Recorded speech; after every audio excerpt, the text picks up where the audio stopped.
action. Belief. Nationwide Building Society, official sponsor of the Nationwide Conference. We were all dreaming of a white Christmas, though not at the expense of our football. But as the deep midwinter weather bit hard, games up and down the country fell foul to the elements, from the second division right through to the Premiership. St James's Park Newcastle was covered on Wednesday, but St James's Park Exeter is clear tonight, having emerged unscathed following the cold snap. And the locals have already been treated to some seasonal cheer as the Grecians' promotion campaign gain momentum.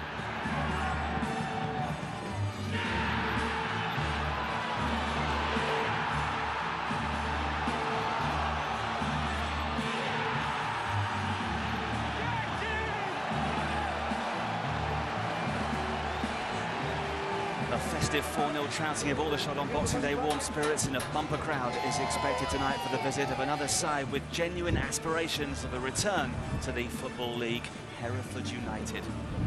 Live from St James's Park, it's second against 7th in the conference as Exeter lock horns with the Bulls.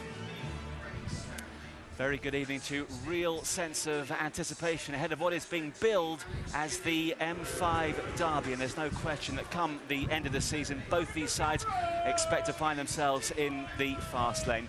Delighted to be joined tonight by a Tottenham legend and now the Director of Football at Exeter United, Steve Perriman. Very good evening to you, Thank Steve. you very much. Good evening How encouraged have you been by the team's progress so far this season? Well, we've had 2 seasons where we missed the playoffs by a point. Good progress during those 2 years. New manager halfway through last year. He could get over his own ideas during the pre-season work. Brought in some new players, and they've settled in really well. We've become very solid as a team, particularly good away from home. Not quite so convincing at home, but the understanding's getting better. The team spirit, the teamwork, and the overall good feeling of the club is absolutely improved, as we are going to witness tonight, I hope. You mentioned the good feeling of the club, and there's a real spirit, a forge of relationship between the club and the supporters in particular. Just explain exactly how that works. Well, the club is now owned by the supporters. I think we've got 2,500 plus trust members. They put in their monthly donations. I think it works out to something over £10,000 a month. It goes straight into the club to help us meet the costs of running the club. So instead of having the big owner, the big man with the big money, we have a lot of small people, but fantastic people with good hearts who give their money generously and, of course, turn up at nights like this to support the team. So it really is supporters and players and directors as one trying to pull this club around. It's certainly working at the moment. This evening it's Hereford United. There's a bit of a grudge feel between the two sides. They've made the playoffs the past couple of seasons. Do you expect them to be major contenders come the end of the campaign? Yep, they've been in the conference now for a number of years. Very experienced manager. A proper league club. You can feel that when you go to visit there. We were there only a few weeks ago and managed to win 2-0. But a good football team, and they try and play the game the right way. They've got some really good players, and I'm not surprised if they, particularly the playoffs, but I think it's just above them to go direct up as per the point situation at the moment. But there'll be a viable playoff place. Well, Exeter slipped out of the Football League back in May of 2003, despite winning their final game of that particular campaign, 1-0 against Southend. Steve Flack with the goal. There were scenes of real unity at the end, a sign of things to come with the supporters. Since then, they've missed out on a place in the playoffs by just the 1 point, as Steve mentioned. This year, they have upped the ante, currently second and guaranteed to go into the new year as leaders if they win tonight, because Accrington's game at Southport has been postponed because of a frozen pitch. Hereford could climb into the playoffs then if they extend their good run, which has seen them lose only 1 of their last 7. Exeter have won 7 of their last 10, most recently, Steve, against Aldershot on Boxing Day. This must have made the cold turkey taste that much better. Pulled back of the first goal, a long throw flicked on that he just got a toe to and edged in. This was a touch fortunate on a back pass. Goalkeeper just left his foot there on Craig Farrell, and it's a harsh penalty, isn't it? Referee decided to give it, so it was slightly harsh. He just leaves his left foot there. So it's a brave decision, actually. Billy Jones puts it away well. That was 7 minutes before half-time. Yeah, that puts us 2-0 up at half-time. During the second half, Andy Taylor, really good strike, hits the bar. We put some pressure on the ball here, but the defender looks like he gets out of it. And Challoner sort of tackles the space, gets onto it, uses the defender's pace against him, cuts inside, and puts it in the back of the net for safety. What a goal. What a finish from John Challoner. What a goal. He can do that. And this is good interplay. 2 ex-Weymouth players. Lee Phillips eventually puts the ball into the floor, into the net. So that was a great day. Tell us a bit more about John Challoner, midfield player, but your joint top scorer with 8 goals this season. Yeah. And as we saw, they're capable of the spectacular. Yeah, use the words, good footballer. I think the moment we signed John Challoner, the supporters of this club felt that we were serious.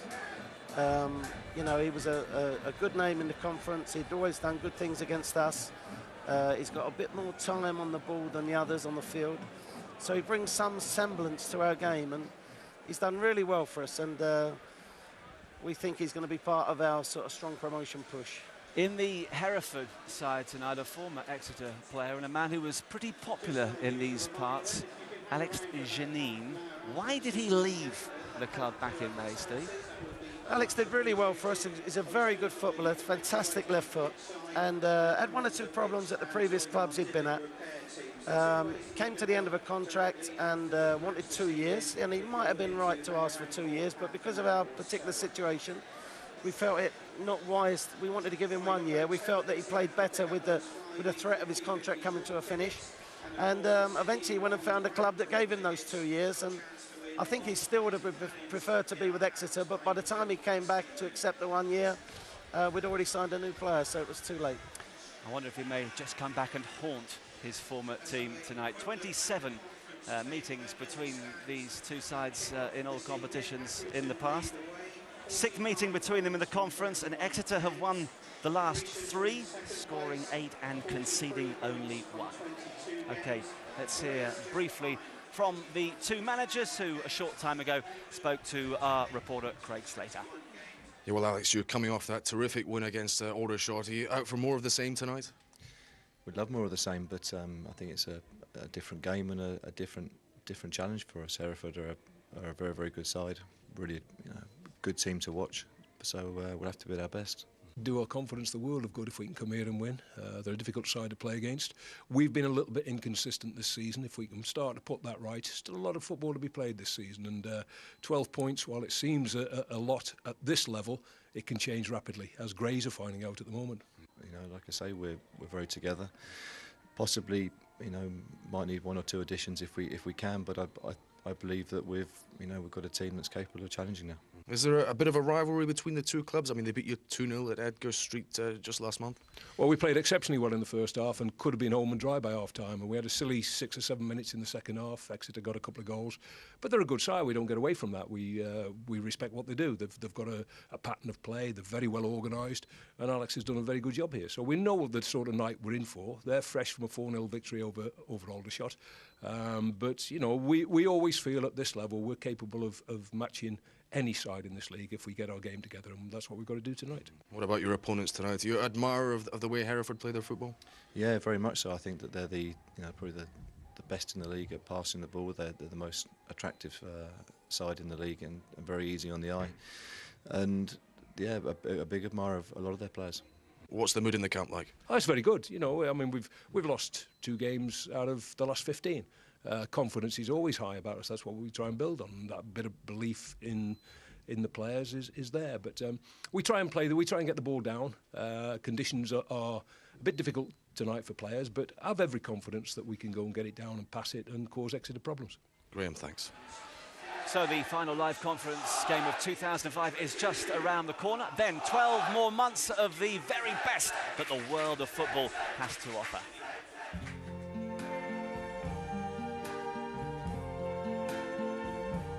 I see trees of green, red roses too. I see them bloom for me and you. And I think to myself, what a wonderful world.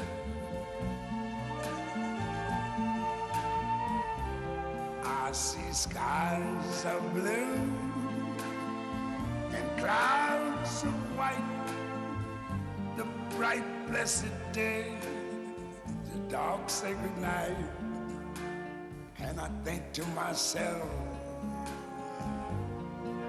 what a wonderful world. Yes, I think to myself, what a wonderful world.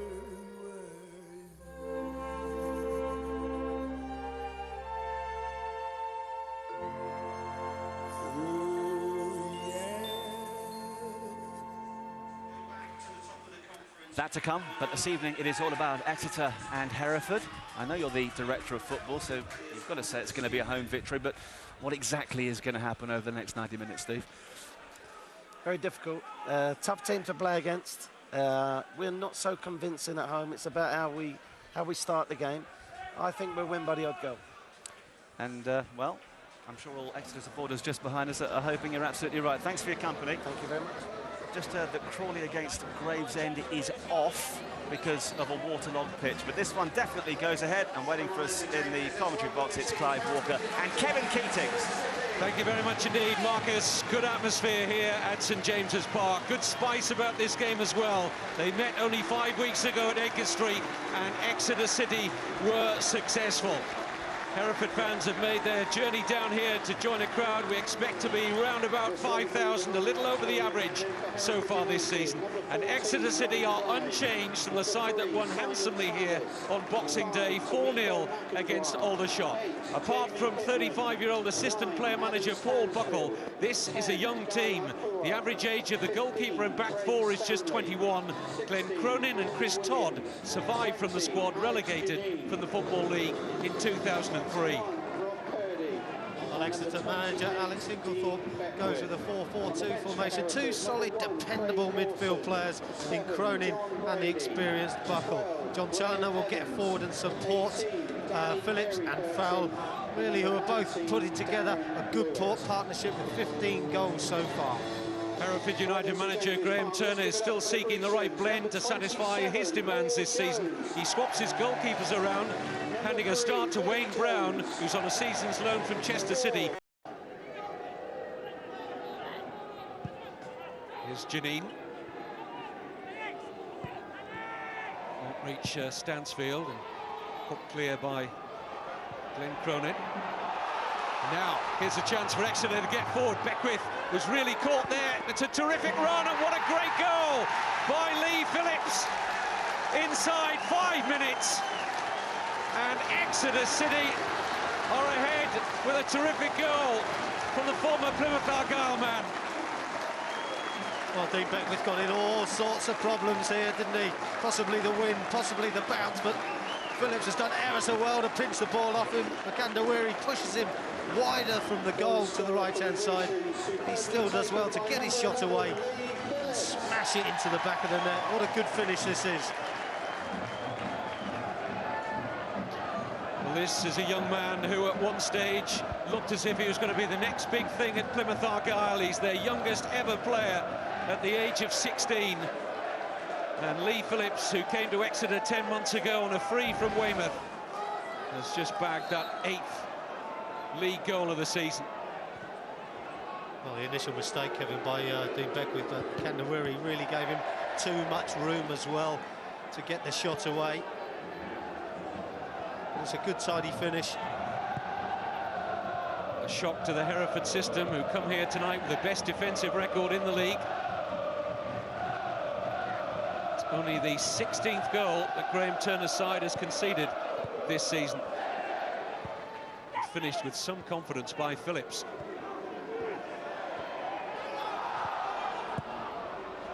Forward by Jeannin. Ipoua will give that one up.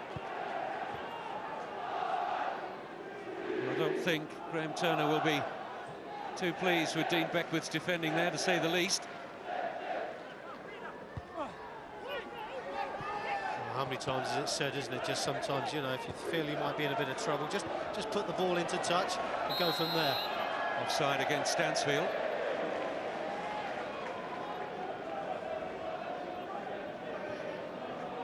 sets it up though, doesn't it? Because we always expect Hereford to score away from home, although their goals tally is somewhat down on what they would expect heading into just about halfway into this conference season. They've scored 15, now 16 after Phillips's goal, less than Exeter have this season. That is a surprise, as in previous conference seasons, I'm sure you will recall, they've been free scoring Hereford. And under pressure again here. They've needed the stretching clearance from Jeannin.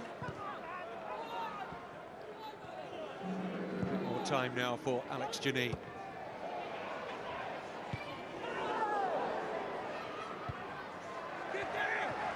Somewhat of a high challenge there, which the referee allowed to go on. It was Sawyer who went in aggressively.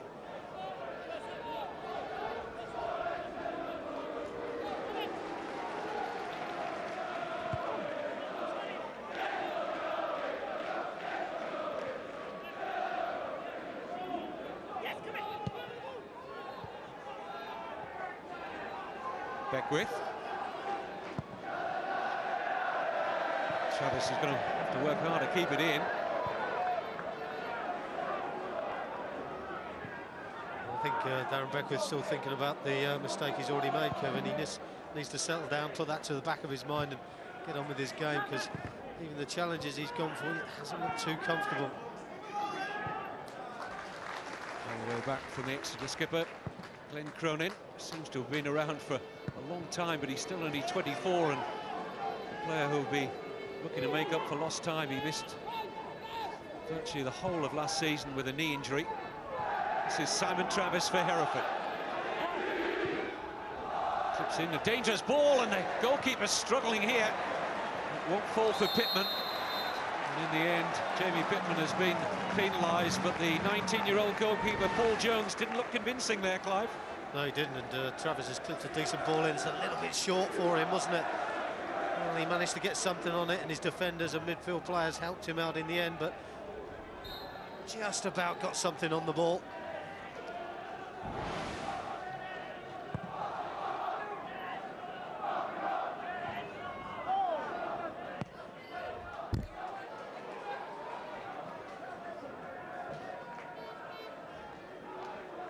Game at Edgar Street when these two met just over a month ago was a proverbial game of two halves. Hereford, Graham Turner was telling me yesterday, were excellent in the first half. Could have well gone in with a lead. But 6 minutes of silly defending, and they paid the price as Exeter won 2-0. And they're 1-0 up here. And it's Challin's trying to find a route to Wayne Brown's goal. Forward by Billy Jones, but to no great effect. This is Pittman. Jeannin, good control from the fullback. Purdy just unable to control a ball that rather bobbled at him. Difficult ball to take, wasn't it? Jeannin's done well to find the space. His touch was decent. Ipoua found himself in some good space further forward. Just needed a clip forward. I think Purdy then would have supported Ipoua. But he was put under pressure by the short pass. There's the goal scorer, Phillips. And Beckwith in a great hurry there to find Rosette, which is understandable after his earlier mistake. We can expect plenty of these long throws from John Challoner tonight from either side of the field. Former Aldershot man who scored against his former club here on Boxing Day in that 4-0 win. Header out was from Jeannin.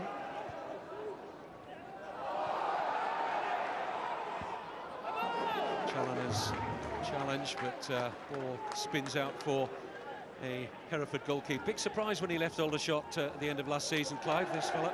Well, it was a big shock, I think. Talking a little bit earlier on to Alex Inglethorpe, he's more than happy to take the boy on board, and I can understand why. And he's carried on doing it at Exeter that he was doing at Aldershot. Always scored goals from midfield, always looked dangerous, and a great acquisition at this sort of level. And he's continued doing it. One thing can be assured, that both managers will be ushering in the transfer window, which will be opening very soon indeed. And I know that Alex Inglethorpe will be looking at that situation as well as his opposite number tonight. just the time when managers always look to freshen the squad up, add an extra stimulus to affairs. Early free kick, seeks out Phillips. Beckwith deals with the situation. He's got a bit of pace about him, Phillips, and Beckwith's aware of that. See what Exeter are trying to do, though, Kevin. They're playing the high-powered game where the ball goes down for a free kick and then it's just delivered forward very, very quickly. And we see Phillips there quickly at the blocks. Another giant throw, as good as a corner from Challoner. Stansfield will give game chase, but it's a fruitless one.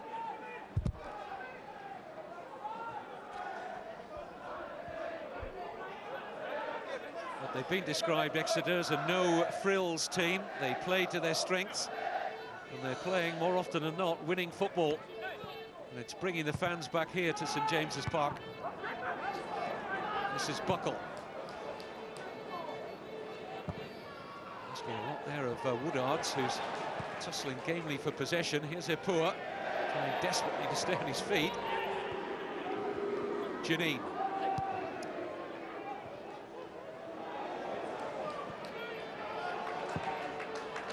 Forward by Beckwith, and run really not on there for Ipoua. It was overhit from Dean Beckwith.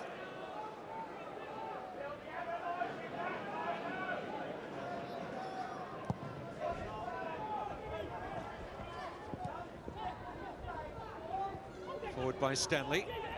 Here's Purdy. Good movement from Stansfield. He's got room in which to turn as Sawyer just backed off Adam Stansfield, who gets around Sawyer. Clipped in a dangerous-looking cross, which Williams will keep in. Useful ball in from the teenager. Ipoua couldn't get there. Stansfield might, and it's a corner for Hereford. Well, that's a little bit better by Hereford. Some decent play as well through midfield. Gets the ball forward to Stansfield, who skins his full-back. Gets a half-decent ball in, possibly slightly overhit. But it's been delivered back very, very quickly. Ipoua using his strength. Exeter standing around. In comes a Hereford corner. It's turned away by the head of Sawyer. And good challenge by Challoner. Results in a throw to Exeter City, who lead with that goal inside 5 minutes from Lee Phillips.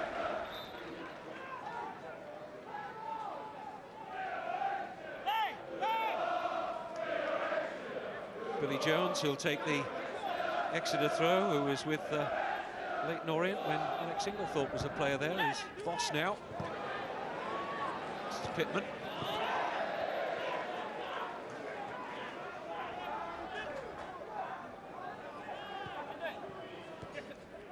Billy Jones. Straight to Simon Travis. One for Farrell to chase.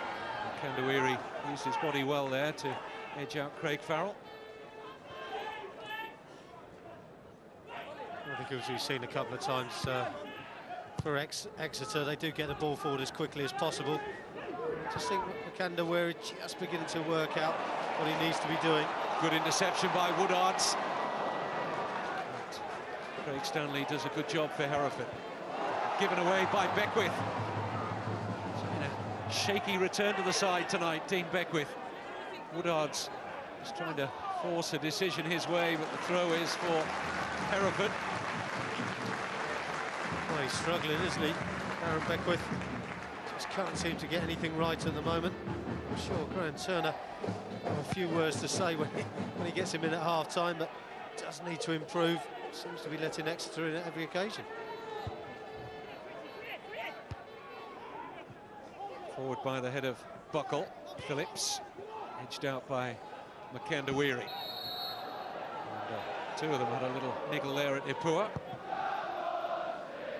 Hereford very quickly about the free kick. Williams edged out of that by Billy Jones. Coming forward with some purpose now, the Exeter left back. Phillips for Farrell. Promising build-up here for Exeter. This is John Challoner. Oh, and left by Makandawiri. My goodness me, it was almost 2-0. Buckle, the assistant player manager for Exeter, almost accepted a gift from Makandawiri. Well, this time it's not front to back, back to front very quickly. They pass the ball. That's a great play. Opened up Hereford completely. Good ball in the box. What was Makando thinking about? Maybe he had a call. He's duck really should defend the ball better than that. Here's Challoner. Woodards. Danny Woodards is a player you know, Clive. You saw plenty of Chelsea reserves last season. He was a regular in that side. Yeah, I've seen him play in the reserves for a couple of seasons now, Kevin, and one of those players that unfortunately play for Chelsea at the moment in the reserves. It's very difficult to break into the side, and he was one of those players, a workmanlike player, works very, very hard. Does play across midfield as well. It's the first time I've seen him at right back, but he's quite capable of playing that position. He's a strong lad, and obviously, he felt he wasn't going to get anywhere at Chelsea. Did have a little short spell at Wickham, Danny Woodards, before he linked up at Exeter.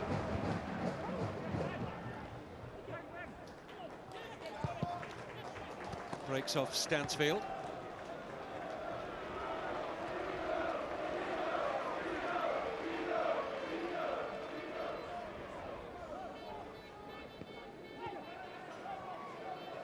Cronin, forward by Woodards. There's plenty of time here now for Andy Williams, only 19. He's come through the youth ranks at Hereford, finding Pittman. Ipoua took that nicely on his chest. That's better play from Guy Ipoua. It's a little unlucky, but Jeannin stretching, couldn't deal with the pass. That's the sort of hold-up play and bringing other players into it that Clive was alluding to earlier, and that Graham Turner will want more of from Ipoua. Well, we spoke about Beckwith in these early stages of the game, Kevin, but Ipoua as well, for me, a big player for Hereford. And if he's not on the ball and he's not doing the things he should be doing by holding the play up, then Hereford can't advance further forward. But a better take on the chest, but the pass was poor.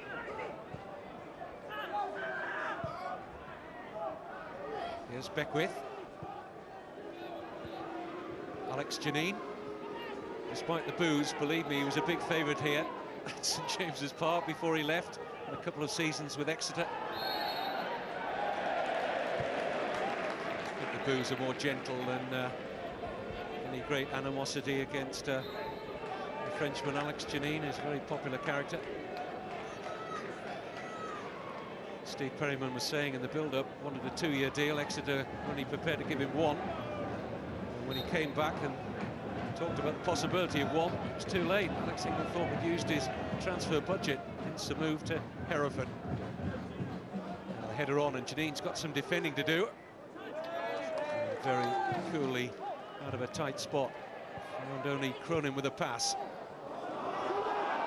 Again, a little bit of hesitation at the back between the two central defenders, but Wayne Brown made some sense of it in the end.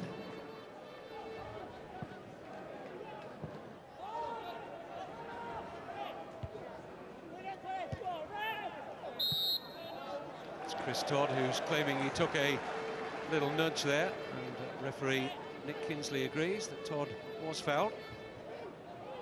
He was a survivor of Exeter's relegation from the Football League in 2003. Chris Todd had a spell early in his career down in Wales with Swansea.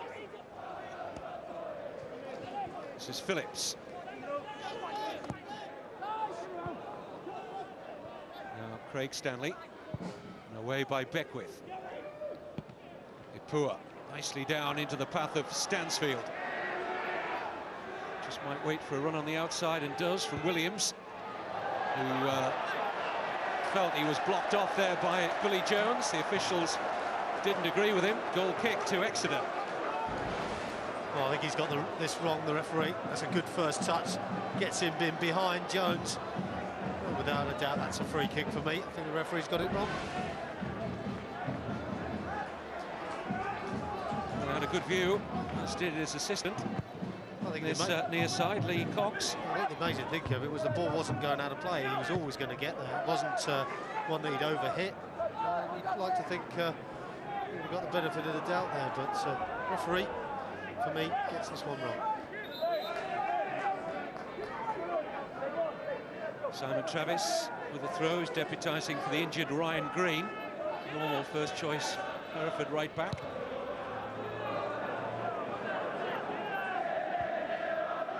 Awkward header there for Todd. So too for Jones. Off the head of Billy Jones finally for the Hereford throw that Simon Travis is wanting to take quickly here for Ipoua. Surrounded by red and white shirts, Ipoua, and knocked away by Billy Jones.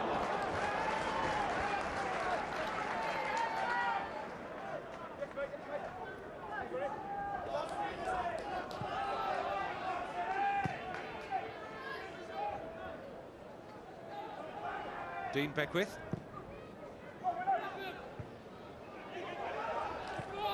Goalkeeper deciding to come here, Paul Jones. Might need to scuttle back quickly now as Pittman, for just a split second there, wondered about a first-time volley, but it didn't quite drop with the goalkeeper hurrying back towards his goal.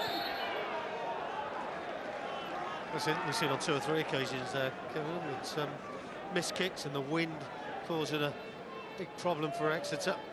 So if you don't get your foot through the ball, you can't clear it forward. I'm saying that Hereford really didn't capitalise on it either. Graham Turner will be looking for his side to find their usual rhythm, but they're an all-action side, Exeter, and they're coming forward with Andy Taylor, Phillips, Challoner. Taylor will climb at the far post with Jeannin. Cronin in ahead of Stanley. He's done well there, Glenn Cronin. This is Andy Taylor. Paul Buckle. It's a real miscue there from Jeannin. Oh, and he's lost the flight a bit too. Oh, and off the bar. And Farrell can't turn the header goalwards, but Glenn Cronin struck the crossbar when his former teammate Alex Jeannin got in a right old mess. Got himself into a big pickle here, didn't he, Jeannin? The first slice clearance, then he goes for the header, doesn't get anything on that, and Cronin's on him like a shot, and it's a good little clip. He's just trying to help it over the top of the goalkeeper, Wayne Brown. And he's a little bit unlucky. Well, that would have been a belated birthday present, gift wrapped in a nice box for the Exeter fans if Alex Jeannin had been embarrassed there. Phillips. Woodards. It's controlled well by Buckle. Just quite find the cute pass he was looking for Farrell.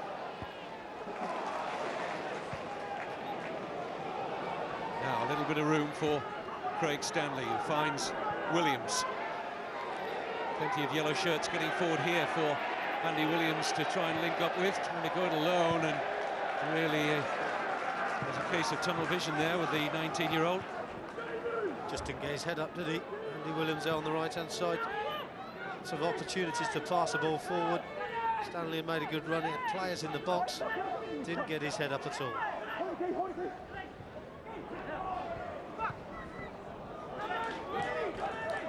Hereford United so often have been the Nearly club.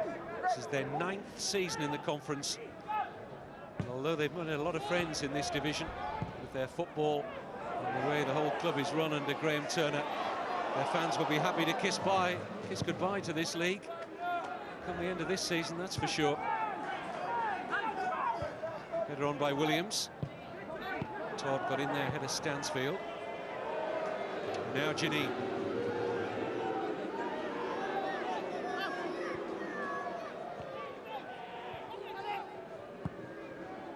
Good ball forward by Jeannin. It was meant for the one there of Purdy. Here's Stansfield. Stanley. Rob Purdy. Just climbing all over the back of Danny Woodards. Free kick to Exeter. Just really needed to get his ball in the box there, did Rob Purdy. Haven't seen too much of him in these opening 26 minutes or so. And really very strong on his right foot. Maybe just drop your shoulder, come back on your right foot, deliver the ball in. 2, possibly 3 players attacking the box. I think the other thing as well, Kevin, I've been looking at the pitch, hasn't helped the way that Hereford play their football. The pitch is a little bit heavy, obviously, on the weather that we've had, the rain. He's just cutting up a little bit as well. And I think I'm going to say it would suit Exeter a little bit more than it would Hereford. Good defending there by Simon Travis, getting the better of Challoner. Pittman's made a good run forward. Passes with Andy Williams. Now Ipoua. They start to Glenn Cronin, and then nobody able to feed off the ball forward as far as Exeter are concerned. There's a big prize to be claimed for Exeter City tonight, with Accrington Stanley, the current leaders, game called off away at Southport this evening. A win for Exeter will take them 1 point clear at the top. Makandawiri. Pittman. There's an offside flag up. Can't have been against Jeannin, who was in midfield, but flag went up from Lee Cox on this near side, the assistant. No, I don't know if it's Rob Purdy on the far side who was offside, or possibly Ipoua in the middle, but neither of them are receiving the pass. And we talk about the assistant referees these days and not putting their flag up until the player has received the ball, Kevin. And definitely there you'd have to say that that wasn't an offside decision. Andy Taylor. Oh, it's a good ball in right across that Hereford penalty area, but no red and white shirt willing to gamble on that. Billy Jones. John Challoner.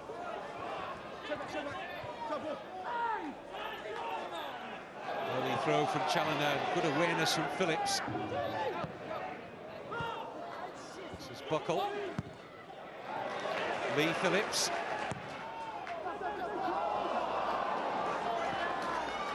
Away by Beckwith. This is Pittman. Jeannin. Purdy. There's not much change out of Woodard's so far, Rob Purdy.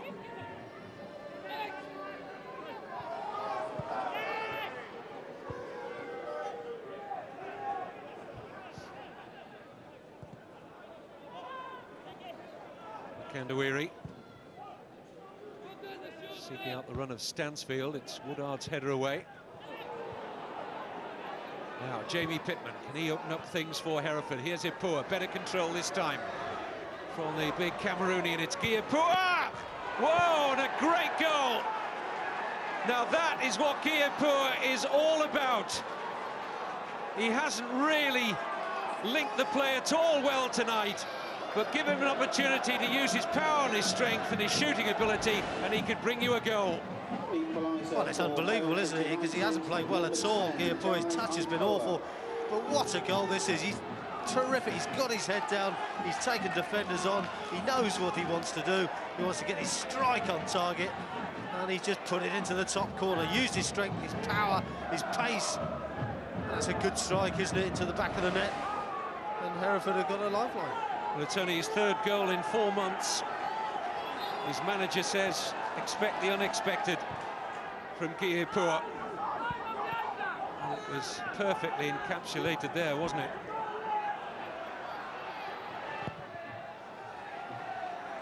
Well, he hasn't set the first half alight, that's for sure, Ipoua. But he has now. Half an hour gone at St James's Park. It's quietened the atmosphere here.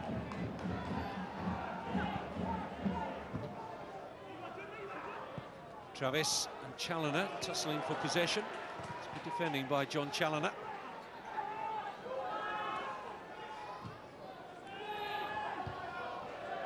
Offside flag is up against Hereford again.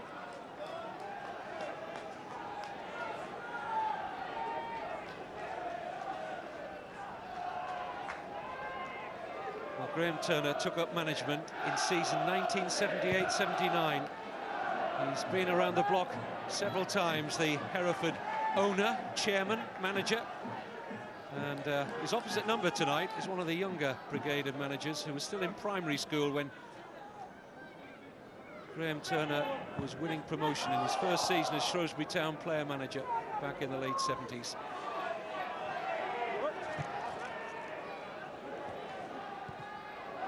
You can see what Purdy was trying to do, but Jeannin had rather got ahead of the play. Total lack of communication there by Jeannin. He should be the man telling Purdy what he wants to do, him to do with the ball. Does he hold it? Does he help it on? Got it totally mixed up between them.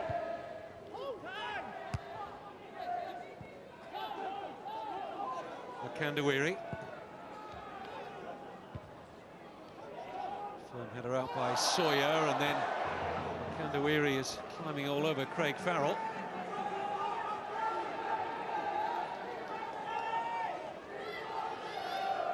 It was a little bit uncompromising, wasn't it, from Makandawiri?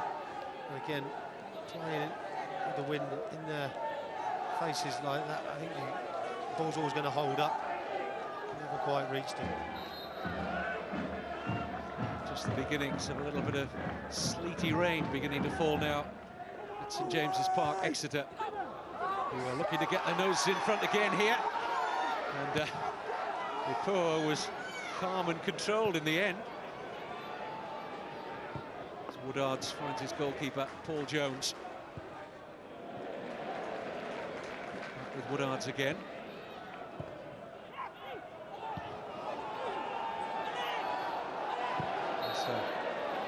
Offside flag against Stansfield. Well, I think he got this one right, the assistant on this near side. Just waited there for Stansfield to turn and go forward. And as soon as he did that, offside. Hereford have been runners-up in the past 2 seasons, but still haven't made it through to a playoff final. Beaten by Stevenage in the playoff semi-final last season, by Aldershot the season before.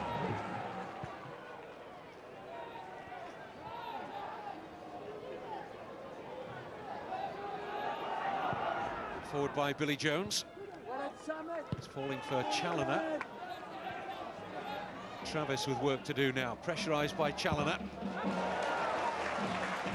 It's a challenge of some intent there by Farrell.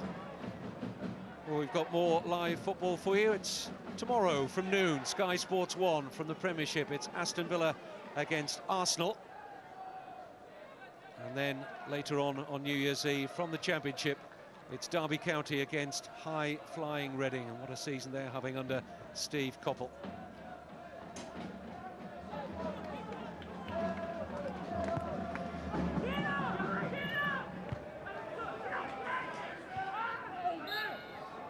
Nudge there by Cronin.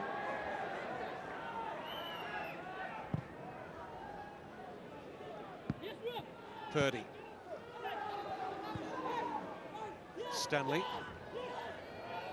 He's got a good range of passing. We haven't seen a great deal of it tonight, but it's an interesting ball this time from Craig Stanley, and excellent defending from Billy Jones, getting the better of Williams. Maybe it's a point, Clive, that Hereford might want to get Craig Stanley on the ball just a little more than we've seen so far. Yeah, possibly, and I think you'd have to say that Cronin and Buckle have probably dominated most of the midfield area in this first half, and perhaps Turner would like to get his midfield players pushing them the other way, and it hasn't quite worked for them, has it, so far? But you know, now they're back in the game at 1-1, you know, you just feel that maybe they can push on possibly towards the end of this first half, even the second half.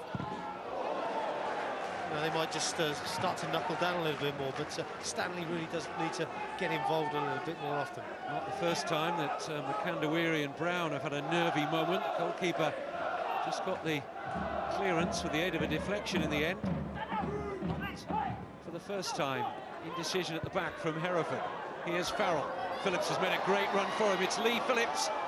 And Beckwith with an important interception for Hereford United.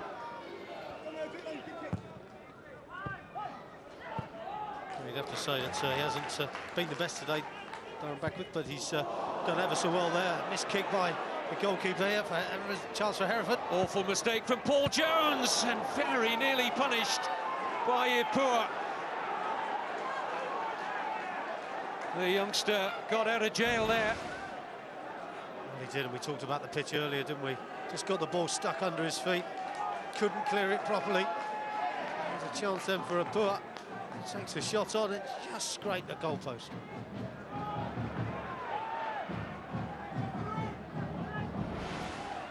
Held up well by Farrell for Billy Jones. Lovely way to pass. Seized upon by Phillips, but he's offside. He's made some good runs tonight, Lee Phillips. I'm quite impressed with him in his opening 37 minutes. Made some good little runs. He's caused a few problems. I like to see the way he keeps trying to bring the ball down and bring Farrell into play as well.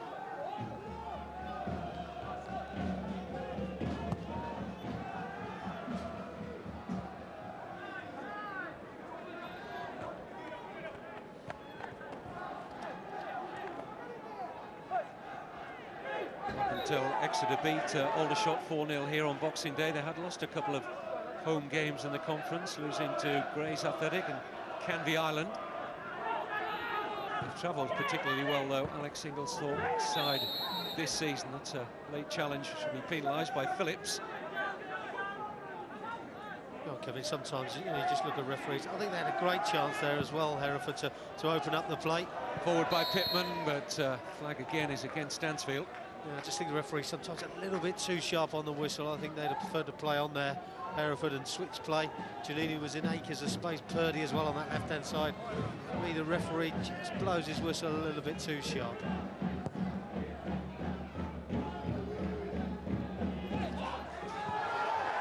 Farrell.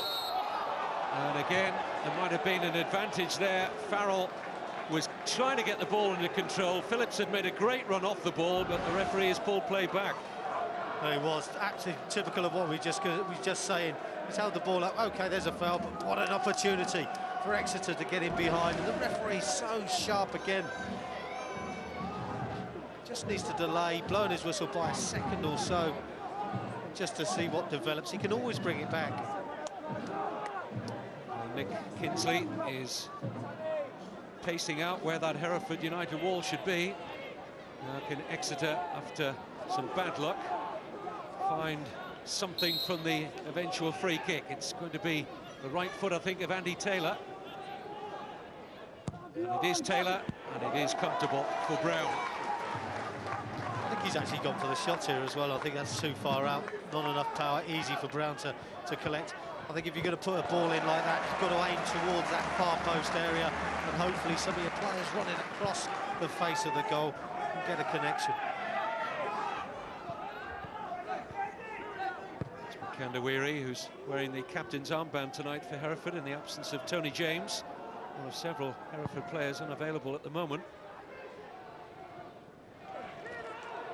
Touch off Stansfield, and it'll be a goal kick to Exeter City as we head towards the final 5 minutes of an interesting first half, in which Exeter City got out of the blocks very quickly indeed with that goal from Lee Phillips. Alex Inglethorpe would have been delighted with the start, and also quite pleased with a lot of their forward movement in this opening period. They've asked a lot of Hereford defensively. Stansfield trying to do something at the other end now as Todd comes across to look to deal with the situation. Chris Todd is on the side of throw.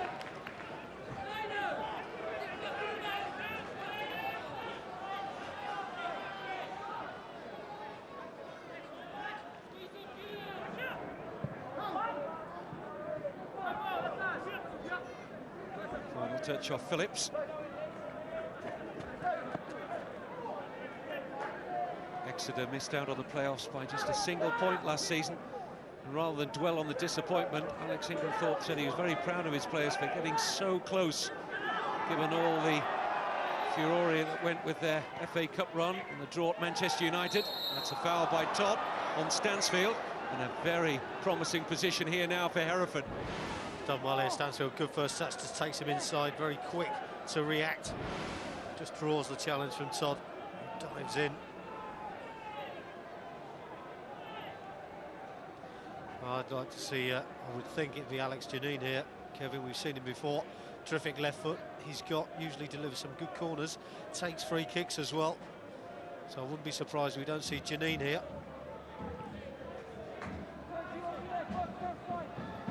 Well, the man wearing 20 on his shirt had 2 seasons at Exeter. It's his 28th birthday today. It's his first trip back to Exeter since leaving. Can he be a goal scorer? Oh, he can! You bet he can! Top quality from the Frenchman, and Alex Jeannin celebrates the perfect birthday present. 2-1 Hereford.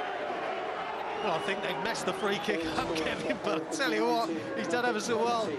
I don't think he meant to stutter like that. He had nothing else to do but to have a strike. Completely messed up the free kick, but what a delivery into that far side. And the goalkeeper moved slightly to his left initially. And Paul Jones couldn't get back across, but great finish by Alex Jeannin. It's one way to silence the detractors, isn't it?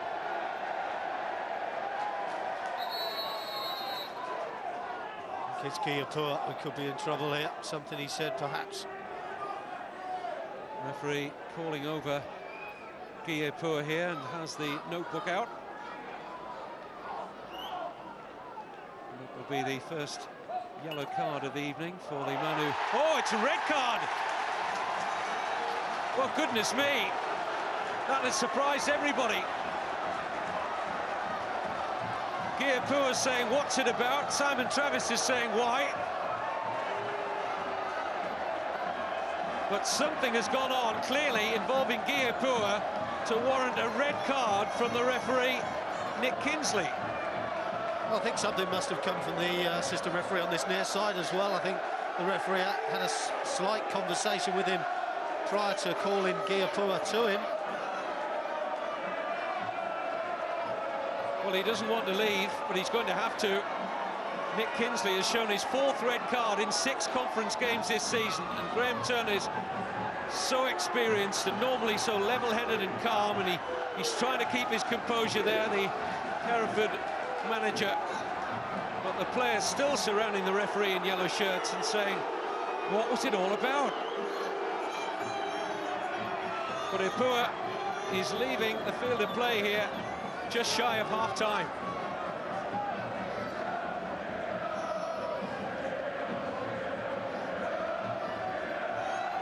He's got a long walk all the way back to the dressing rooms, and I'm sure we'll find out in time, Kevin, what the reason was. Must be for something he said.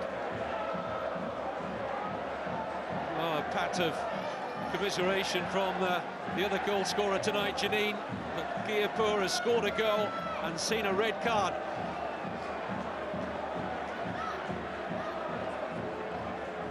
Still mystery surrounding why the referee showed a straight red when everybody was expecting perhaps a yellow.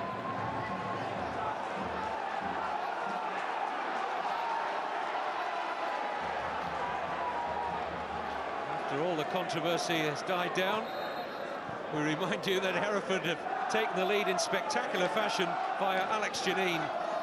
And Exeter, from a great start and going 1 up inside 5 minutes, now find themselves 2-1 down, and we're playing 2 minutes of time added on at the end of a more than interesting first half now.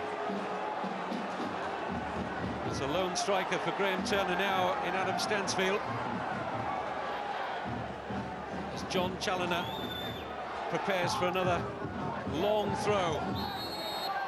The referee's whistle in evidence, and it's in favour of Hereford.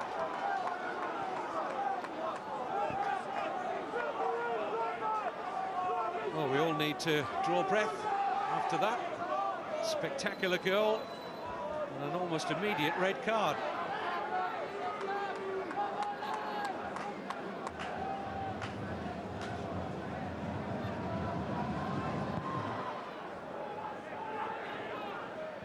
Well left by Sawyer, comfortable for Paul Jones, who's 1 or 2 shaky moments, the 19-year-old Exeter goalkeeper in this opening half.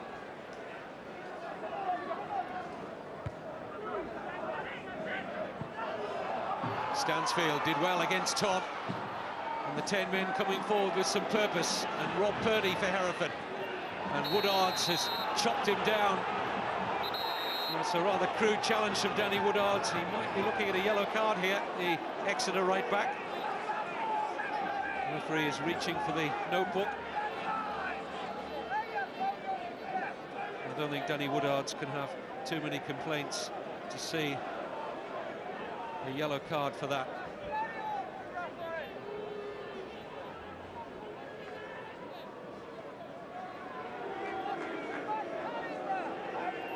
So the first caution for an Exeter player tonight goes to Dan Woodards. Now, good position for Hereford to make light of their one-man disadvantage. Maybe put distance between themselves and Exeter. This will be virtually the last action of the half. Oh, and it almost fell there for Makandawiri. Here's Stanley. It's going to break again for Purdy. Jeannin working hard to get up in support of Rob Purdy.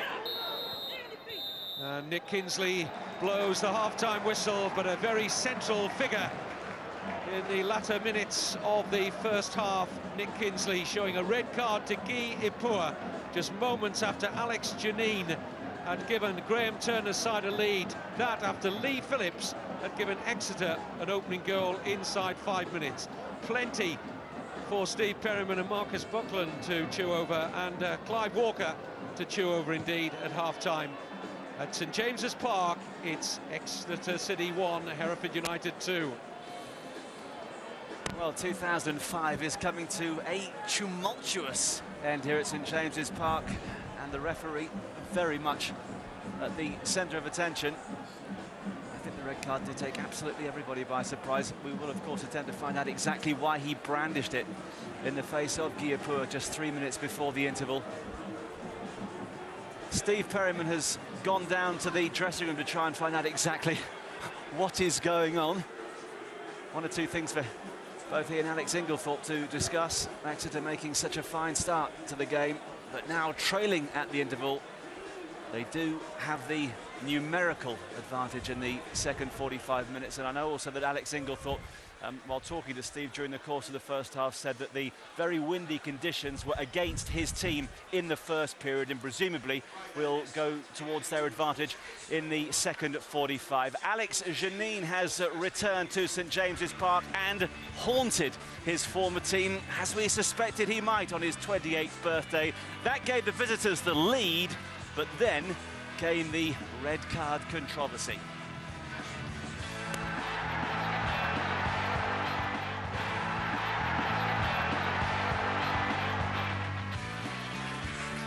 Welcome back to St James's Park, where Exeter lead 2-1, but all the discussions at half-time centre on the red card shown by Nick Kinsley to Guy Ipoua, the Hereford striker, seconds after his team had taken the lead. Ipoua himself was bemused, so were his teammates. I don't think anybody in the Exeter team actually quite knew what had gone on, but we get the latest news from our reporter Craig Slater outside the referee's room.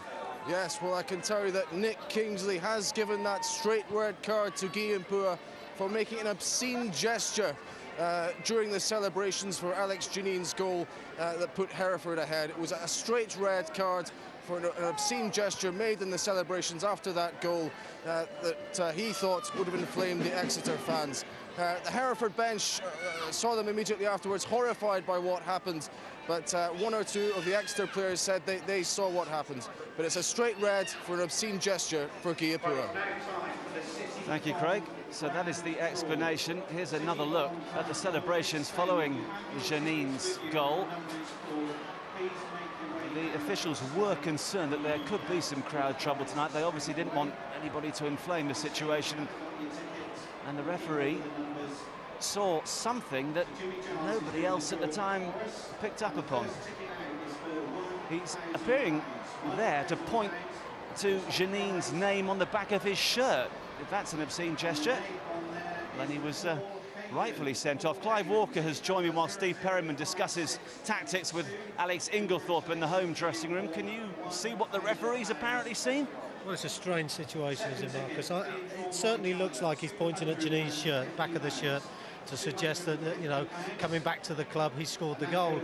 I think it was the assistant referee who brought it to the referee's attention, and it's all gone off from there. But it seems like a really strange thing just to send him off for something like that, because he's not, in my opinion, definitely gone to the crowd and incited them in any way. So on the evidence of what you've seen, the officials have got this completely wrong? Absolutely. I think if he feels it's an obscene gesture, then you can understand it. But to me, looking at that on the replay there, I think they have got it wrong.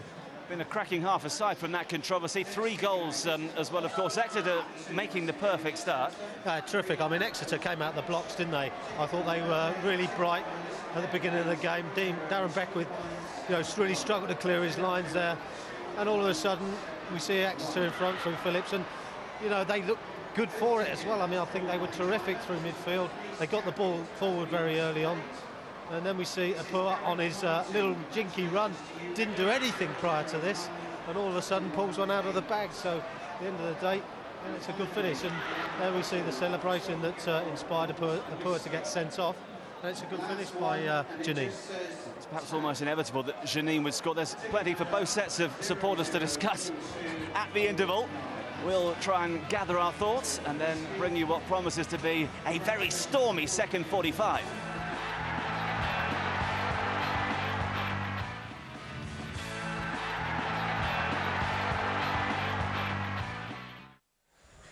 Quite a night at St James's Park. Hereford leading Exeter 2-1 at half-time, but Hereford down to 10 men as we rejoin Clive Walker and Kevin Keatings. Well, a central figure indeed, Nick Kingsley, the referee who showed that red card, as we've been told, for an alleged obscene gesture by that man Guy Ipoua in the goal celebration, which brought Hereford in front for the first time tonight. That free kick worked for Alex Jeannin to score spectacularly. And I'm sure Hereford will be wanting to know more about that decision as time goes on, but we've got a cracking second half in store here. And Exeter City will have a slight wind advantage at the start of the second half. An early clearance from Brown. See how the ball is held up on the wind there. Didn't even get to the halfway line, that from Wayne Brown.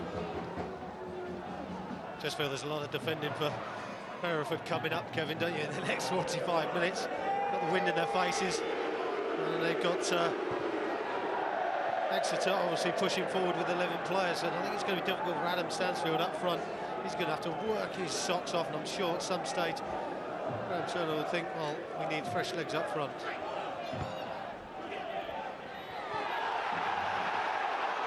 Purdy. Stanley just unable to keep that in. And Exeter have been sent out by their manager, Alex Inglethorpe, with a firm intention to get at Hereford very quickly at the start of this second half, try and utilise positions like this for John Challoner to launch in another of these prodigious throws. Headed out comfortably by Stanley, back with Challoner. This is going to be launched forward by John Challoner. He's got a flick on from Phillips. Beckwith's miscue. He's got another opportunity to be a little bit more composed, Dean Beckwith. Eventually Jeannin hammers it forward, only as far as Sawyer. Farrell came off his back. Buckle trying to get in there. This is Craig Farrell again. Blocked by Travis. Here's Woodards for Exeter City. Interesting little ball forward, and Simon Travis read the situation very well. Challoner trying to force the issue with Jeannin, who just lent into John Challoner. It'll be a free kick. It's a rather needless challenge there by Jeannin. That's one thing Hereford don't need to do, is to add to the pressure. Jeannin just had to stand his ground really there. Doesn't need to give the ball away. A free kick away like he did so easily for Challoner to go down. Now Billy Jones with the left foot here for Exeter. Whipped in dangerously. Hard one to defend, and Hereford have done it well in the end. And Craig Stanley eventually will clear, but it was a wicked free kick from Billy Jones.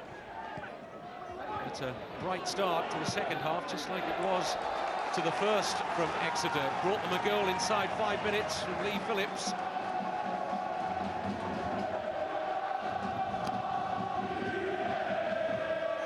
I think it's going to be typical of this for the second half, Kevin, you think? Exeter pile men forward. Another giant throw from Challoner and straight into the grateful arms of Wayne Brown. Well, let's try and clear up a little more, if we can, that red card for Guy Ipoua. Down to pitch side and Craig Slater. Yes, I've just been chatting to a very crestfallen and very confused Guy Ipoua. He insists he didn't make any kind of obscene gesture. He was merely pointing to the name on the back of Alex Jeannin's shirt as part of the goal celebrations. That's all it was. He wasn't trying to incite the crowd or anything like that. It was just a simple celebration of the goal. Can't understand how it's been interpreted as an obscene gesture or anything like that, but obviously he's disappointed to have left his team in this predicament. Thanks, Craig. Well, I'm sure Hereford will be appealing that red card from Ipoua, and if they can prove that he wasn't making the obscene gestures, then there's a good likelihood that that red card may well be rescinded in the end, Clive. Well, I certainly hope so. I mean, I think from the pictures we saw at half-time, it suggested that that's all he was intending on doing. Good run forward here. Oh, now, what's the contact? Well, Andy Williams had made a great run in off the flank there, and he felt there was contact enough to bring a penalty. Well, Billy Jones in his back, wasn't it? There was contact. Not enough, says the referee. Certainly worth a shout from the man on the ball here again, Williams. Travis. Now Makandawiri. Beckwith. Lovely weighted pass. Stansfield gets in ahead of Sawyer. Got support from Pittman. Stanley. Promising build-up again here from Hereford, in by Williams. Shame the delivery was poor. They got two players into good areas there. We see the run again. Chance of a penalty as he's driving into the box. Well, I think looking at it there from that angle, I think the referee's probably got that correct. He was falling and just carried on going down.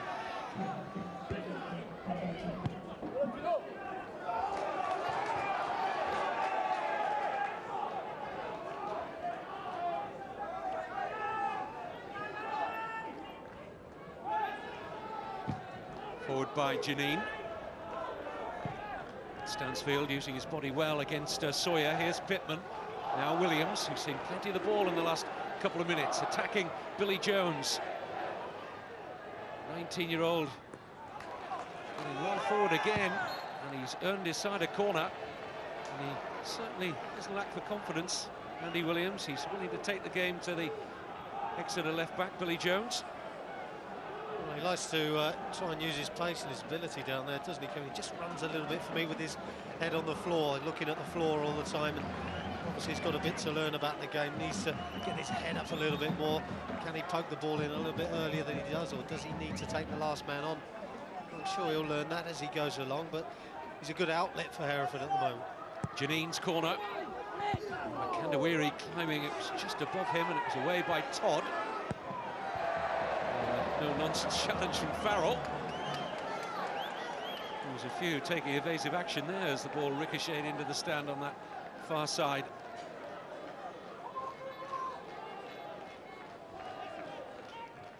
Stansfield.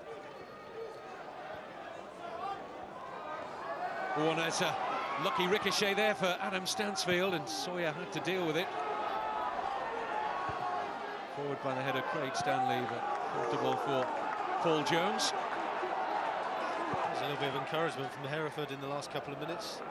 Quite the backs of the wall that it was in the opening couple of minutes. And they've made some good passing movements that we know they're capable of doing, but they've got to stand strong at the back. Lovely turn from Phillips away from Beckwith. Pittman gets back and uses his body well there.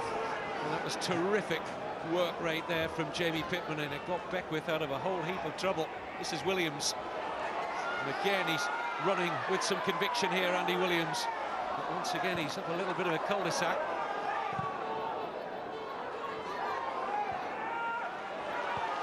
Here's Rob Purdy. 10 men of Hereford making light of their one-man disadvantage at the moment. Header forward, and Stansfield is onside here. Adam Stansfield just wide. Well, they all looked around, even Stansfield, to see if the flag was going to be raised. It wasn't by Lee Cox on the far side. Well, he's done well, hasn't he, Stansfield? That just drifts past the far post. But Jamie Pittman coming into the game a lot more now. Doing some great defensive duties just a minute prior to getting on the end of this delivery towards Stansfield on the left-hand side, but so unlucky. Free kick Well, Hereford's so close with that third attempt, and Adam Stansfield, had he got Hereford's third effort on target, would have been 3 out of 3 in terms of goals, and efforts on that Exeter goal, but it would have been 4 goals in 5 for him. And he was desperately close. Well, he probably feels as well that he's not going to get too many opportunities like that in this game, going down to 10 men, but just half a chance for Adam Stansfield there. Jeannin. Here's Phillips. Jeannin getting back at him quickly. To give him the ball away initially, Jeannin there does very, very well to get back as quickly as he does and slide in. Another long throw about to be piloted in by John Challoner. Right into the heart of that Hereford penalty area. Flick on from Farrell, but nobody in a red and white shirt able to trouble Wayne Brown. Won his place back tonight at the expense of Craig Mawson, who started on Boxing Day at Forest Green. Brown's on a season's loan from Chester City. Hereford goalkeeper won the conference with Chester 2 years ago. Very experienced player. He's played almost 300 games for Chester.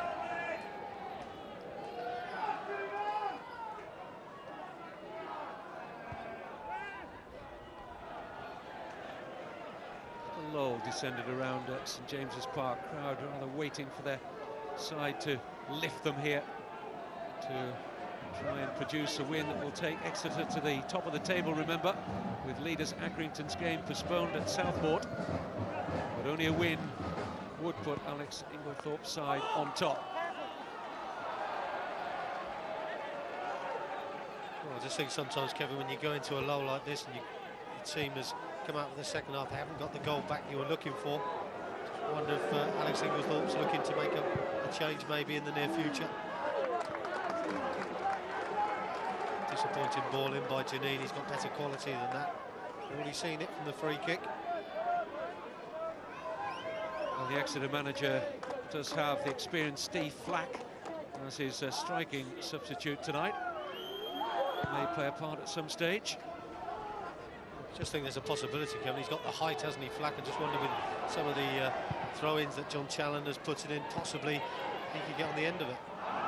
Phillips trying to find the cute pass for Challoner, didn't quite come off for him. Left by Pittman. And here's Woodards. Steps away from Purdy. Buckle for Todd. Challoner.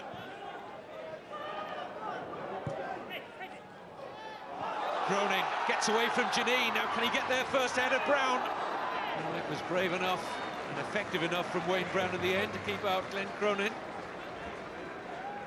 Just didn't have the pace, did he, Glenn Cronin, there to get in behind, but Jeannin missing out on the header, but he goes through with the challenge, Cronin. Brown sharp and strong enough to keep the ball. But Glenn Cronin does epitomise what Exeter's all-action style is about, the skipper.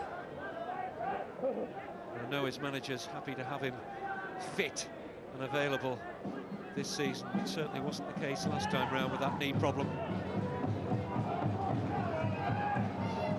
Free kick for Hereford, taken by Pittman. Here's McAndawiri, held it up well for Purdy. 4 or 5 yellow shirts waiting for a possible cross from Jeannin.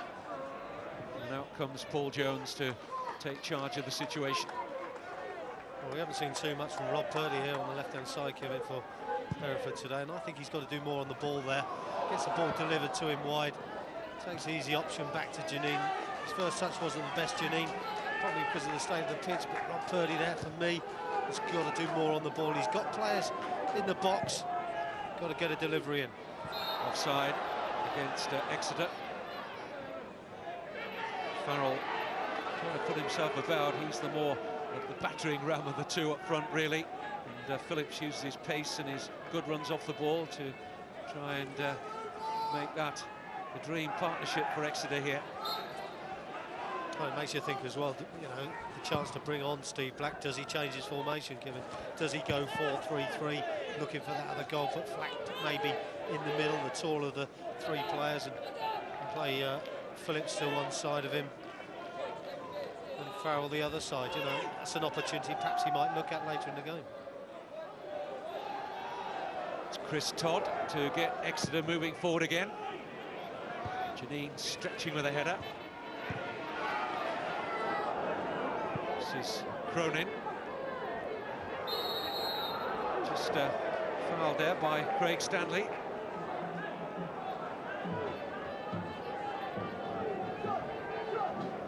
There is Steve Flack. 10 years he'll be celebrating with Exeter in 2006. Maybe calling on him soon. Comes the Exeter free kick. Oh, and Brown just got there. Chris Todd had made a great run forward there, the centre-back. Wasn't too far away from getting on the end of it. Well, initially, I think when the ball went in, Kevin, I thought he was. I didn't think Brown was going to get there. He's done well, the goalkeeper. Here's Andy Williams. It's a wasteful ball forward. Possession gifted back here to Paul Jones, the Exeter goalkeeper.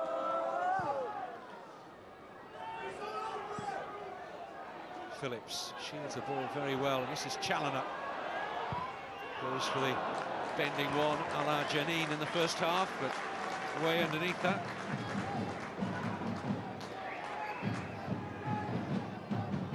How close was Todd to this free kick? Oh, it was a good ball in, wasn't it? It's just dropping. We're looking inches there, because if you look at Wayne Brown, he comes out and takes it just waist high. Really want your goalkeeper taking it at its highest point. Lucky there, Todd. Any touch on that, you feel Chris Todd was a goal scorer.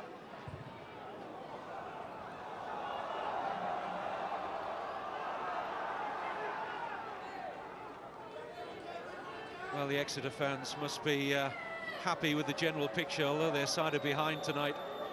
It's a club very much run by the supporters here at St James's Park. Over 2,500 of them regularly put their hands into their pockets every month to keep the club afloat. It's a great story. They very nearly went under, but they're surviving, and they're looking for promotion as Woodards is in a mess with his goalkeeper. And the two youngsters there almost gifted a free run on goal for either Purdy or Stansfield. It's one of those, where was the goalkeeper going, Kevin? I'm not sure. That was Paul Jones's ball. I think Woodards first to the ball, and he doesn't get there. Taken on by Challoner. Jeannin is the master of that duel.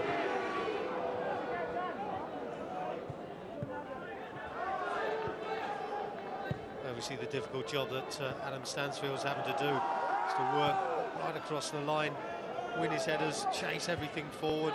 It's a difficult job, and thankless job he's got there, but he's got to do it. They're down to 7 men. Woodards, positive run. Stanley is tracking him all the way, though. Craig Stanley's doing a great job there for Hereford.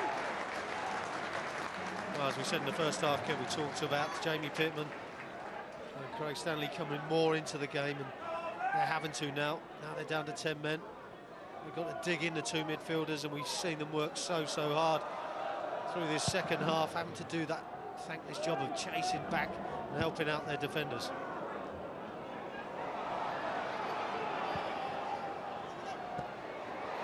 Good interception by Billy Jones, who looks early for Farrell. He's going to get to this, Craig Farrell, but he needs support quickly. Challoner trying to provide it. Instead, Farrell will use Woodards.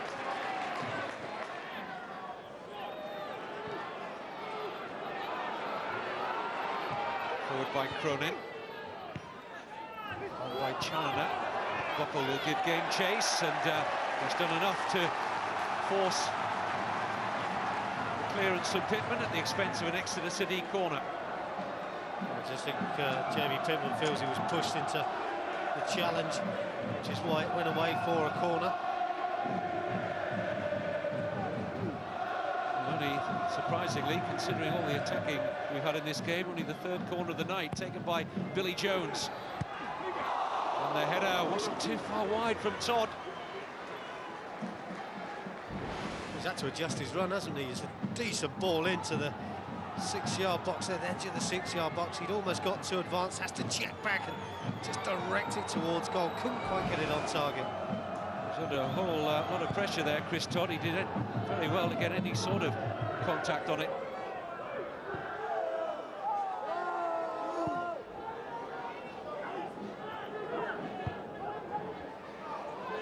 On by Challoner.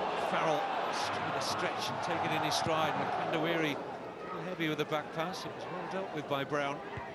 It was unlucky though, wasn't it? It was a good little ball round the corner.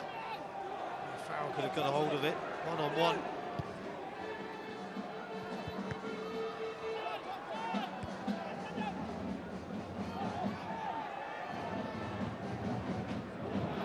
On for Phillips to chase. Beckwith's just got that vital half a yard there on Lee Phillips.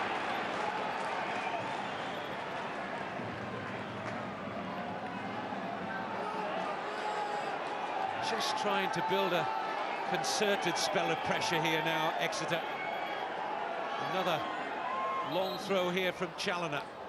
And the referee has been alerted to Exeter wanting to make a switch to bring on the tall Steve Flack. And he's going to replace Craig Farrell. Well, I did just think, I thought they'd probably try and get Steve Flack on before John Challoner took the long throw. Would have made sense, and they've just managed to do it. I think we'll see Exeter being maybe a little bit even more direct. Get it up to Flack, who's got a good touch as well. Well, when you stand 6 foot 4 inches tall or thereabouts, you'd want Steve Flack in and around that near post area for John Challoner to aim at.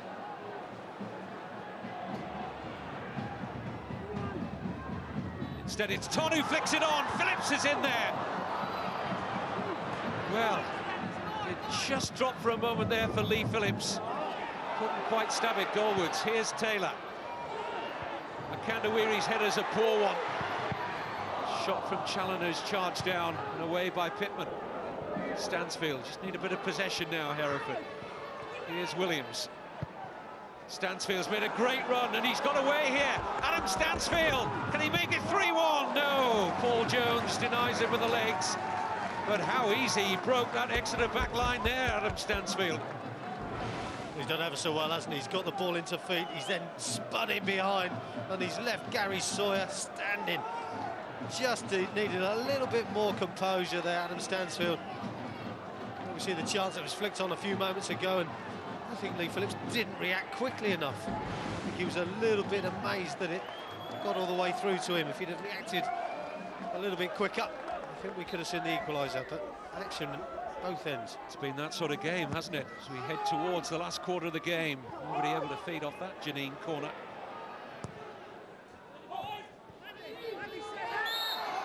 Foul by Stanley.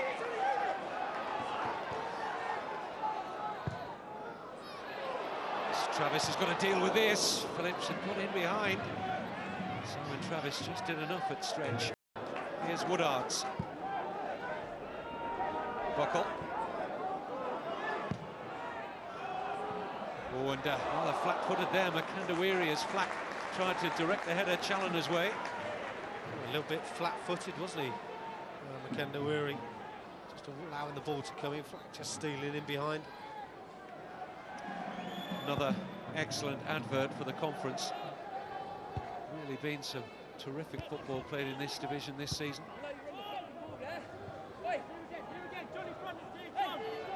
Unless Hereford emerge with all 3 points, they'll have plenty to say about that red card that was issued to Ipoua just before half-time. But at the moment, things are going well. For 5 first-half minutes, goals from Ipoua. Also from Alex Jeannin, the former Exeter City player, on his birthday. Here's Purdy. Chance to run at Woodards. He's not the quickest, Rob Purdy. Jeannin. Purdy again. Comfortably back by Taylor to Paul Jones. Again, just see Rob Purdy come into the game. We haven't seen too much of him. His final touch on the ball there when he swings the ball back outside was too far away. He hasn't got the pace, like you say, coming to react when he makes a bad touch. Here's Buckle. aimed towards Flack. Kandawiri dealt with it well. Cronin will get to the loose ball first. Here's John Challoner. It's opening up for the shot. Oh, and it took a horrible bobble for him. In fact, it was Billy Jones who came forward off that left flank. We saw the first ball into Steve Flack there on the diagonal, which I'm sure Exeter will expect him to get on the end of. At the moment, Kandawiri doing very, very well against him.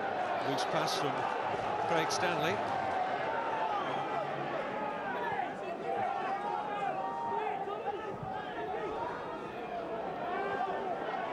Here's Todd. Wouldn't quite drop for Steve Flack. And Williams will look early for Stansfield. It's an awkward header there for Sawyer. Stansfield will wait for Rob Purdy to get up in support here. Back with Alex Jeannin. Hereford looking for the insurance of a 2-goal lead here. Still boast by far the best defensive record in the conference this season. Graham Turner's side, even a man down, they're looking like it could be tough to break down here. This is Williams. Just trying to force a corner or a throw in, he gets neither. The long searching ball is very well controlled by Phillips. Just didn't quite have enough pitch to come to his aid. As Graham Turner prepares to make his first substitution of the night, and it's going to be a swap at centre-back. And Dean Beckwith, who came back from suspension and was embarrassed by Lee Phillips for that opening Exeter goal inside the first 5 minutes, is going to come off for the man he replaced from the starting 11 against Forest Green on Boxing Day, Darren Blewett, who's on a season's loan from West Ham. Straight swap. Blewett will now come on to partner Makandawiri at the back. Yeah, he hasn't had the best of games, has he, Dean Beckwith? And I'm sure he'll be probably pleased to be sat where he is, Kevin. Put him out of his misery, but they're still good for the cause at the moment, Hereford. I think through this second half, you'd have to say they've kept the ball at the right times, but they've got it forward to Stansfield. He's kept it reasonably well. And, with Gary Sawyer, he seems to be playing on Sawyer a lot more at the moment, Stansfield, because he knows he's got the beating him for pace. Just carrying a calf injury, we understand, Beckwith. That's why Graham Turner went for the switch. Header out by Todd. Now Andy Taylor. Phillips once again had made an intelligent run, but pass just overhit for him. He is a good outlet, isn't he, Lee Phillips? Yeah, he's good. He runs the channel so well. What I like about him, Kevin, is he holds the ball up as well. You know, if the ball's just belted, he just flick it on. He just tries to hang on to it and bring other players into play. Another substitution. This time it's going to be Santos Gaia, the Brazilian, who'll come on for Andy Taylor. It may well be that Alex Inglethorpe is going for 3 at the back now, pushing Woodards and Billy Jones into wing-back positions. It's a change of formation here from the Exeter City manager. Is that how you say it, Clark? Well, we said that, didn't we, Kevin? We said that he might have to change the shape of his side and put Steve Flack on and get more players in advanced areas, get decent balls into Flack, let Phillips try and pick balls up and around him, but don't blame him, Alex. He's got to go for broke. Flack, little chest down for Challoner, and deflection takes all the sting off his shot. Exeter still far from out of this one. They have that man advantage. They will expect to create 2 or 3 more chances before the night is out. It looks like they might be even going 3-4-3. They pushed Challoner on a lot further, higher up the park, and just using the 2 fullbacks, Danny Woodards and Billy Jones, to push on in their respective areas.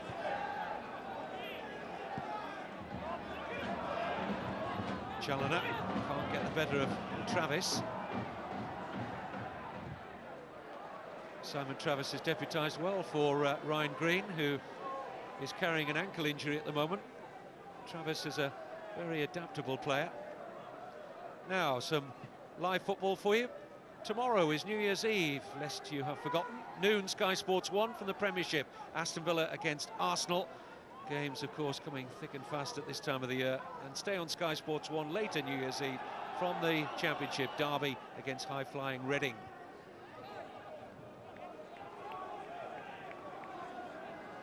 Here, Hereford looking to take closer order on the playoff places. They began tonight in 7th, 3 points behind Halifax, who currently reside in the last of the playoff places.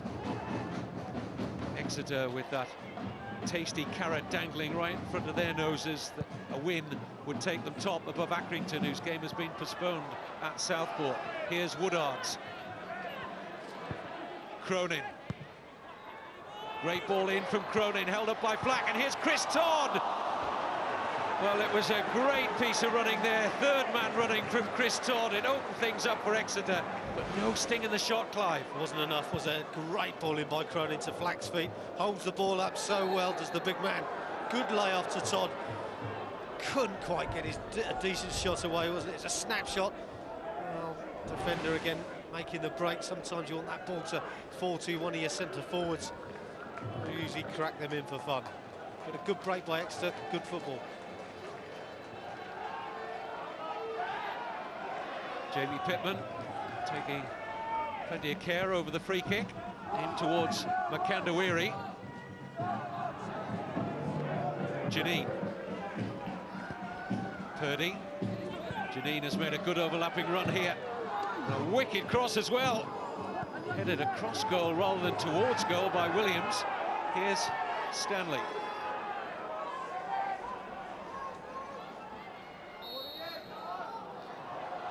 Foul on Travis.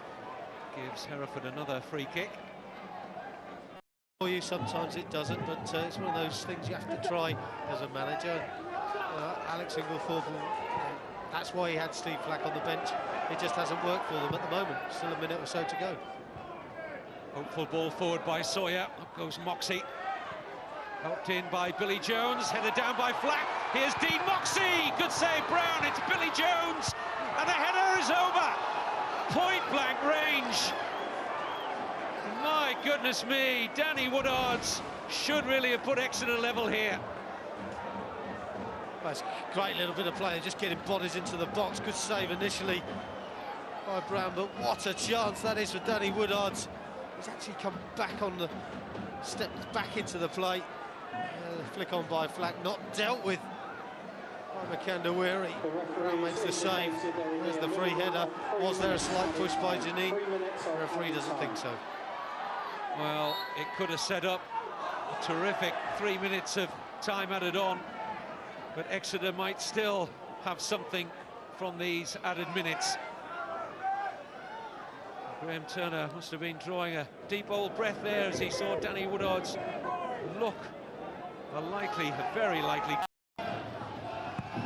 We're into added time in stoppage time, and the referee, Nick Kinsley, blows a full-time whistle, and Hereford United are winners thanks to a man who could have been playing against them tonight if fate had played another hand. Alex Jeannin, who left Exeter for Hereford. Well, he has come up with a goal just before half-time to give Graham Turner's side a very welcome 3 points after Lee Phillips had given Exeter a lead inside 5 first-half minutes. An equaliser from Ipoua, who was then controversially sent off for an alleged obscene gesture to the Exeter fans. But those who've made the journey from Herefordshire delighted with a final score here in what has been quite an entertaining match, to say the very least. Is Exeter 1, Hereford United 2. And the curse of the cameras strikes Exeter again. 9 games in front of the televised cameras, and they've yet to win, and they missed the chance to go top. Accrington's game was postponed tonight. Exeter stay second, 2 points behind them, having played 2 games more. Hereford climb to 6th, 36 from 21 played. Elsewhere tonight, Halifax 1, Scarborough 0, and Kidderminster 0, Burton 1. I have a disappointed Exeter Director of Football, Steve Perryman, alongside me. You fancied a victory by the odd goal. Instead, you've lost by the odd one. Yeah, we didn't have quite enough quality at the end there just to make the difference. We've been beaten by a set-piece goal. a set piece that we know all about. Alex used to do it for us as well. Maybe we should have given him that second year. But yeah, we just didn't have enough quality to sort of open them up. Not enough wide play. We haven't got a real sort of genuine winger in amongst us, so we had to go a little bit for the up to the front and sort of feed off the bits. But just they were very resolute. They did well defensively, very organised, but we just needed to have a bit more drive about us. You got off to the perfect start with the goal, and your early play warranted the lead at this stage, didn't it? Yeah, we started off 20-25 minutes. We started off really, really positive. And for a team that hasn't conceded many goals away from home, Hereford, it looked like they were going to, but they got themselves back into it, and it just put us back. As I've said to you before, we're not that convincing at home. And I think once they scored the equaliser, we started to have doubts about ourselves. Then, of course, the free kick just capped it off. Of course, Hereford reduced to 10 men moments after taking the lead, apparently because of an obscene gesture. That's why the referee gave the red card to Ipoua. Did you see anything that suggested the referee made the right decision there? I didn't see anything about it, to be honest. You know, you concede a goal, you're thinking about your own team shape and possible substitutions. What are you going to say at half-time? The referee obviously was closer to it, and the linesman who saw something, but I'm very surprised at, you know, what you've just said. Well, Ipoua himself said afterwards that he was simply pointing at the name on the back of Jeannin's shirt. If that's deemed as obscene, then the referee got it right. They were obviously concerned that there might be a little bit of crowd trouble after the meeting between the two sides at Exeter Street last month. Any red card, there is some stupidity involved. That's without a doubt. There is some stupidity. Referees are not here to make the game 10 against 11. They must have seen something to deem it warranted a red card. So players can say what they want. In the end, the referee interpreted it how he actually saw it. In some respects, it made it more difficult for us, because then they knew they had to come out and defend, and they did it with a lot of quality, very resolute, but they had also some quality. When they came up the other end of the field, they could keep the ball as well. So fair play to them. They've had a good day. You had a golden chance in the dying seconds. Danny Woodards with the header that perhaps should have given you a point for your endeavours. Yeah, good little dink here from Billy, and I think Alex Jeannin did better there than what we're giving him credit for. Danny came onto it very square-headed, but Jeannin given the challenge from behind, made it go over the bar, I think. Despite this setback, how confident are you that after all the disappointments of the past couple of years, this is going to be the year for Exeter?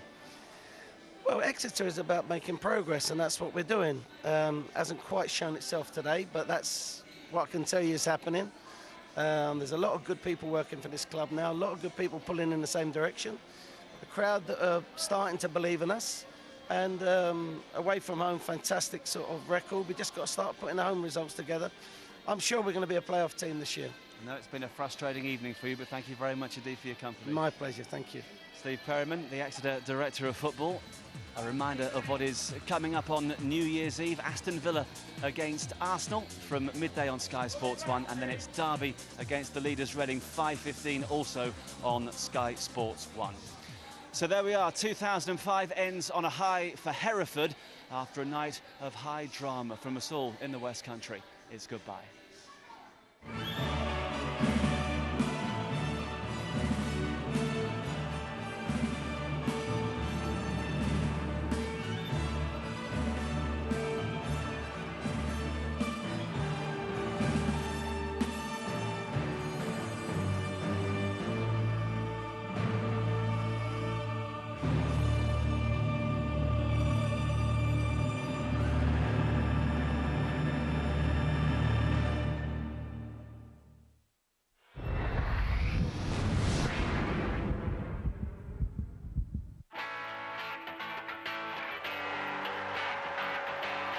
Pride, passion, belief.